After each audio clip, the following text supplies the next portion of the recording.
आजकल दो चीजों की बहुत ज्यादा जरूरत है। पहला, एक अमीर आदमी को समझना पड़ेगा कि एक गरीब आदमी अपनी जिंदगी कैसे जीता है, और दूसरा, एक गरीब आदमी को समझना पड़ेगा कि एक अमीर आदमी काम कैसे करता है। John foster, English essayist. दोस्तों, आज इस वीडियो में हम वो सारी चीजें देखेंगे जो एक गरीब आदमी करता है लेकिन अमीर आदमी नहीं। इसके लिए मैंने दो बुक्स का सहारा लिया है। पहली है copycat marketing 101 by Burke Hedges और सेकंड है F you money, make as much money as you damn well want and live your life as you damn well please by Dan Lok. सबसे पहला difference जो एक गरीब आदमी करता है लेकिन अमीर आदमी नहीं, वो है एक गरीब आदमी अपना टाइम बेचता है लेकिन एक अमीर आदमी औरों का टाइम खरीदता है। एक गरीब आदमी पाव इक्वेशन में काम करता है, ये वाला पाव नहीं, POW वाला पाव, यानी प्रिजनर ऑफ वर्क। उसकी इनकम की इक्वेशन बहुत ज्यादा सिंपल है, जो कहती है आपने कितने घंटे काम किया मल्टीप्लाइड बाय आपको एक घंटे के कितने पैसे मिलते हैं is equal to your income. मान लीजिए आप एक बहुत अच्छे पेंटर हैं और आपको हर रोज किसी घर को पेंट करने के लिए 1000 रुपए मिलते हैं। अगर आप 30 के 30 दिन काम करते हैं तो आपको पर मंथ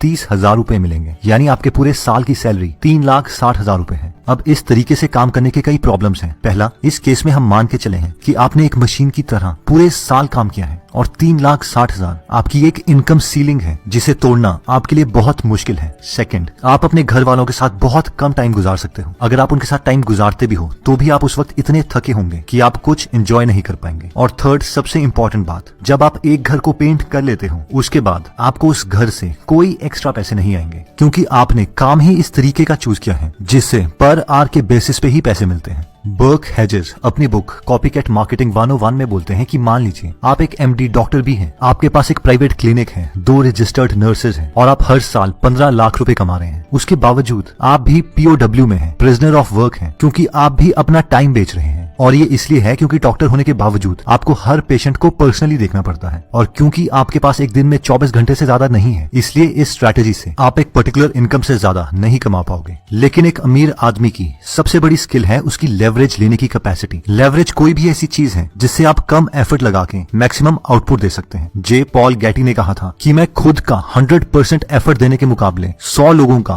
1% एफर्ट लेना ज्यादा प्रेफर करूंगा। लेवरेजेस कई टाइप के हैं, जिसमें सबसे पहला आता है OPT, अदर पीपल टाइम। अमीर आदमी और लोगों की मदद लेते हैं और लोगों का टाइम खरीदते हैं ताकि वो अपना टाइम सेव कर सकें। जैसे कि वो कुकिंग करने के लिए और लोगों की हेल्प लेंगे, अपने घर की सफाई के लिए और लोगों की हेल्प लेंगे, या फिर एम्प्लॉइज को हायर करेंगे ताकि वो अपने मिशन को, अपने गोल को कम टाइम में अचीव कर सकें, क्योंकि उनके लिए पैसों से भी ज्यादा इंपॉर्टेंट चीज है टाइम। डैन लॉक एक स्टोरी में बताते हैं कि वो एक बार एक $1 मिलियन कंपनी के CEO से मिलने गए और वहां पर उन्होंने देखा कि उस कंपनी का CEO पिछले 2 घंटे से लॉन में खुद काम कर रहा था। अब ये स्टोरी पढ़कर मुझे लगा कि वो CEO कितना ग्राउंडेड है, कितना हम्बल है, लेकिन डैन लॉक बोलते हैं कि उस वक्त ही मैं समझ गया था ये CEO एकदम यूजलेस है, क्योंकि इस आदमी के पास अपने टाइम की कोई कदर नहीं है। वो उस लॉन को ठीक करने के बजाय इंपॉर्टेंट डील्स पर काम कर सकता था और लॉन ठीक करवाने के लिए किसी और आदमी की मदद ले सकता था। दूसरी टाइप का लेवरेज जो अमीर आदमी यूज करते हैं वो है अदर्स पीपल नॉलेज। हम लोगों के पास एक लिमिटेड टाइम है और एक लिमिटेड नॉलेज है, और अगर हमें ट्रूली दुनिया में आगे निकलना है तो हमें औरों की नॉलेज की हेल्प लेनी पड़ेगी। मान लीजिए एक टीम में डिफरेंट स्किल सेट वाले 5 लोग हैं और वो सारे मिलकर एक ही गोल को अचीव करना चाहते हैं, तो क्या आप कभी भी अकेले उस गोल को अचीव कर पाएंगे? लेकिन एक पुअर मेंटालिटी वाले इंसान की हमेशा ये फिलॉसफी होती है कि एक रियल आदमी अपना काम खुद करता है, और इस फिलॉसफी से कोई भी बड़ा गोल अचीव नहीं हो सकता। नेक्स्ट टाइप ऑफ लेवरेज आता है अदर्स पीपल मनी। एक रियल बिजनेसमैन को जब भी कोई बड़ी इन्वेस्टमेंट करनी होती है, मान लीजिए उसे एक मॉल खोलना है, एक बड़ी प्रॉपर्टी खरीदनी है या एक बिजनेस खोलना है, तो वो और लोगों को कन्विंस कर सकता है कि वो उनके साथ इस मिशन में आए और अपने पैसे इन्वेस्ट करें। और इसका परफेक्ट इंडियन एग्जांपल है अनअकैडमी, जिसमें इसके फाउंडर्स गौरव मुंजल, रोमन सैनी और हिमेश सिंह ने फ्लिपकार्ट और पेटीएम के फाउंडर्स सचिन बंसल, बिन्नी बंसल और विजय शेखर शर्मा को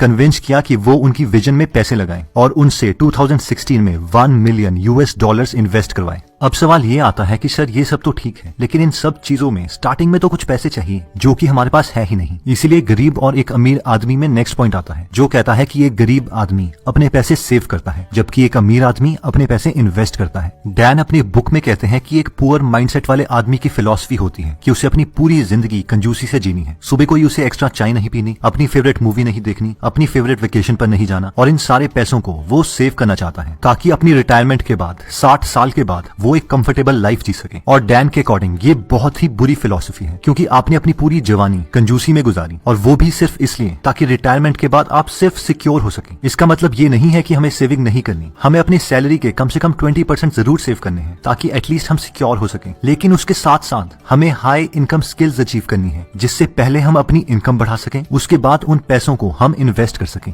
डैन के अकॉर्डिंग हाई इनकम स्किल वो स्किल है जिसके लिए आपको कम से कम महीने के 4-5 लाख रुपए मिले। हाई इनकम स्किल में भी आप अपना टाइम ही बेच रहे हैं, लेकिन एटलीस्ट उस टाइम के लिए आप ज्यादा चार्ज कर रहे हैं। एक बार जब आप ऐसी स्किल्स अचीव कर लेते हैं जिससे आपको ज्यादा पैसे मिलते हैं, उसके बाद आप अपने पैसों को इन्वेस्ट कर सकते हैं ताकि दोबारा आपको अपना टाइम इन्वेस्ट ना करना पड़े। ज्यादातर लोग 2 चीजों में इन्वेस्ट करते हैं। पहला आता है रियल एस्टेट यानी प्रॉपर्टीज में, या फिर स्टॉक्स में यानी कंपनी के शेयर्स में। डैन बोलते हैं कि उनके अकॉर्डिंग प्रॉपर्टीज में इन्वेस्ट करना ज्यादा सिक्योर है, क्योंकि जनरली प्रॉपर्टी के प्राइसेस हमेशा बढ़ते हैं और प्रॉपर्टी की रेंटल इनकम से आप बिना काम किए हर महीने पैसे पा सकते हैं और प्रॉपर्टीज में आपका पूरा कंट्रोल होता है। लेकिन कंपनी के स्टॉक्स में आपका कोई कंट्रोल नहीं होता। आप कंपनी के सीईओ को कॉल करके नहीं बोल सकते कि वो इस तरीके से अपनी कंपनी का डिसीजन ले। अब सवाल ये आता है कि हाई इनकम स्किल्स कौन सी हैं और हम इन्हें कहां से सीख सकते हैं। तो इसके लिए सबसे पहले जिस फील्ड में आप इंटरेस्टेड हैं उस फील्ड के सक्सेसफुल आदमी देखने पड़ेंगे। बहुत एक्सट्रीम सक्सेसफुल आदमी भी नहीं, लेकिन इतने कि वो कम से कम महीने के 8 से 10 लाख कमाते हो। और फिर उन्हीं स्किल्स को आपको भी सीखना है, क्योंकि ये सिर्फ नॉर्मल स्किल्स हैं। तो हो सकता है इन्हें सीखने के लिए आपको थोड़ा टाइम लग जाए, लेकिन ये आपको आज जरूर जाएंगी। इन स्किल्स को सीखने के लिए काफी सारे प्लेटफॉर्म्स अवेलेबल हैं, जिनमें से एक है स्किलशेयर।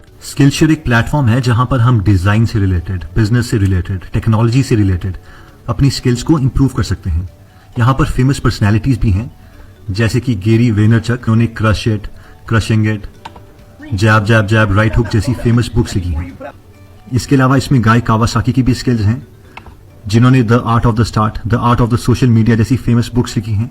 उसके अलावा हम इसमें और स्किल्स सीख सकते हैं, जैसे कि एक बिजनेस मॉडल कैसे बनाते हैं, ऐप की प्रोग्रामिंग कैसे करते हैं, एक ब्लॉग कैसे खोलते हैं, एक बार ब्लॉग सक्सेसफुल हो जाए तो उसे बिजनेस में कैसे कन्वर्ट करते हैं, और ऑनलाइन बिजनेस से रिलेटेड स्किल्स भी यहाँ पर है। तो आप इसे चेक कर सकते हैं और अगर आपको ये अच्छा लगता है तो इसे ज्वाइन भी कर सकते हैं। नेक्स्ट पॉइंट कहता है कि पुअर माइंडसेट वाले लोगों की हमेशा लॉटरी मेंटालिटी होती है। कई लोग हमेशा सोचते रहते हैं कि किसी ना किसी तरीके से उन्हें लॉटरी मिल जाए, उनकी किस्मत खुल जाए, किसी अमीर लड़की से शादी हो जाए ताकि उन्हें बहुत कम काम करना पड़े। लेकिन रिच माइंडसेट वाले लोग ये जानते हैं कि लॉटरी जीतने की प्रोबेबिलिटी बहुत कम है, इसलिए अगर उन्हें अपने गोल्स को पाना है तो उन्हें सब कुछ खुद ही करना पड़ेगा। वो अपने काम की 100% रिस्पॉन्सिबिलिटी लेते हैं। और इस मेंटालिटी का मेरे पास एक पर्सनल एक्सपीरियंस भी है। मेरा एक फ्रेंड है जिसने मुझे एक दिन कहा कि यार एक कंपनी है जहाँ पे हमें सिर्फ 40,000 रुपीज इन्वेस्ट करने हैं। उन पैसों से वो एक बाइक लेती है और उन बाइक को रेंट पर देकर पैसे कमाती है, जिससे वो हमें हर महीने 5,000 रुपए देंगे। और अगर हम कोई और नया आदमी इसमें जोड़ते हैं तो हमें 2,500 रुपीज मिलेंगे। मुझे लगा ये तो बहुत अच्छी स्कीम है। मैंने उससे पूछा क्या वो बाइक हमारे नाम पे होगी, तो उसने कहा नहीं। फिर मैंने उससे पूछा क्या तूने देखी है कि वो एक्चुअल में बाइक खरीद रहे हैं, उसने कहा नहीं। फिर मैंने उससे पूछा क्या तूने देखा है कि किसी को एक्चुअल में पैसे मिल रहे हैं, तो उसने कहा हाँ, मेरा एक कजन ब्रदर है, उसे पैसे मिल रहे हैं और उसने मुझे अपनी पासबुक भी दिखाई है। फिर उसने कहा कि हमें ये 5,000 रुपए हर महीने मिलते रहेंगे। और मेरा फ्रेंड मुझसे ये पूछना चाहता था कि क्या उसे उस कंपनी में पैसे इन्वेस्ट करने चाहिए या नहीं। तो मुझे ये बहुत ही धोखे वाली चीज लगी और मुझे लगा ये कंपनी भाग जाएगी, क्योंकि मेरे मदर और उनके फ्रेंड्स के साथ भी कुछ ऐसा ही हुआ था। उनके पास ऑफिस में कई लोग आए और उन्होंने कहा कि अगर आप हमारे पास हर महीने अपने पैसे सेव करते हैं तो हम आपको 14% इंटरेस्ट देंगे। और मेरे मदर और उनके फ्रेंड्स ने वहां पर पैसे सेव करना स्टार्ट कर दिया, लेकिन 3 साल के बाद वो कंपनी वहां से भाग गई। मेरे लिए ये दोनों एग्जाम्पल्स लॉटरी मेंटालिटी वाले ही हैं, क्योंकि हम कहीं पे पैसे इन्वेस्ट करना चाहते हैं और हम सोचते हैं कि वो जादू से ज्यादा हो जाए। हम उसके अंदर के प्रोसेस को नहीं समझना चाहते, उसके अंदर के सिस्टम को नहीं समझना चाहते, अपनी स्किल्स को डेवलप नहीं करना चाहते, और इसी रीजन से हम बहुत सारी गलतियां कर लेते हैं और बाकी लोग हमारा फायदा उठा लेते हैं। तो दोस्तों, इस वीडियो में हमने 3 चीजें देखी। एक गरीब आदमी अपना टाइम बेचता है, जिसकी वजह से उसके पैसे कमाने की एक लिमिट है। लेकिन एक अमीर आदमी लेवरेज लेता है और लोगों का टाइम खरीदता है और लोगों की नॉलेज खरीदता है और लोगों को मोटिवेट करता है कि वो उनकी विजन में इन्वेस्ट करें। हमने सेकंड पॉइंट देखा था कि एक गरीब माइंडसेट वाला आदमी बहुत कंजूसी कर सिर्फ अपने पैसे सेव करता है, लेकिन एक अमीर माइंडसेट वाला आदमी अपने पैसे तो सेव करता ही है, लेकिन और मेहनत कर हाई इनकम स्किल अचीव करता है और उसके बाद जब उसकी इनकम इंक्रीज हो जाती है फिर उन पैसों को इन्वेस्ट करता है ताकि उसे अपना टाइम ना बेचना पड़े। दोस्तों, अपनी स्किल